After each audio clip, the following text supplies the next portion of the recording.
Ang kaharian ng Arcania. Si Prinsesa Sofia ay kilala bilang pinakatamad na prinsesa sa buong kaharian. Sa halip na gumising ng maaga upang harapin ang mga responsibilidad ng isang prinsesa, mas pinili niyang matulog ng maghapon sa kanyang malambot na kama gawa sa pinong seda. Bakit ko kailangan bumangon ng maaga kung kaya naman nilang gawin ang lahat para sa akin? Ang buhay prinsesa ay napakadali. Opo, prinsesa.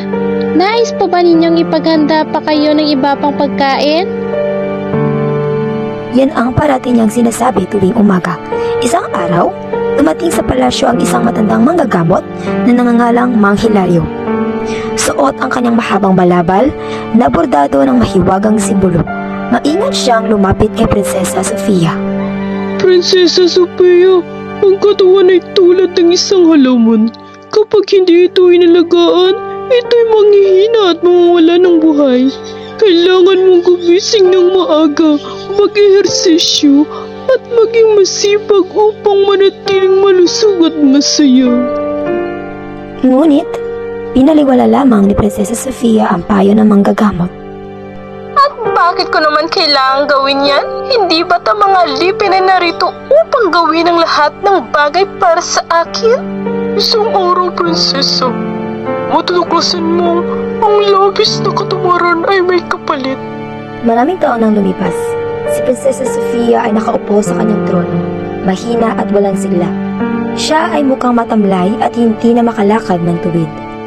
Bakit ganito ang aking nararamdaman? Ang aking katawan ay mahina at wala akong nagawa para sa kaharian.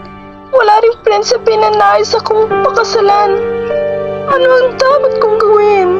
Prinsesa Sofia, hindi pa huli ang lahat.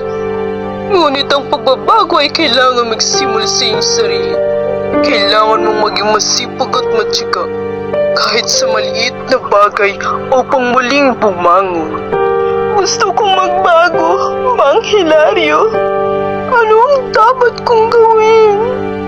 Lumipas na ang maraming taon, unti-unti nang natutunan ni Prinsesa Sofia ang gumising ng umaga, maglakad sa hardin at magtrabaho sa kanyang palasyo. Unti-unti nang bumabalik ang kanyang lakas at sigla. Ang kanyang pagbabago ay napansin na ng lahat tao sa kaharian at naging inspirasyon siya ng lahat. Kaya ang buhay hindi lamang tungkol sa pahinga at kasiyahan. Kailangan pagsikapan ng mga bagay na nais makamtan. Ang sipag at tiyaga ay susi sa tagumpay, at ang pagiging tamad ay nagdudulot lamang ng kabiguan.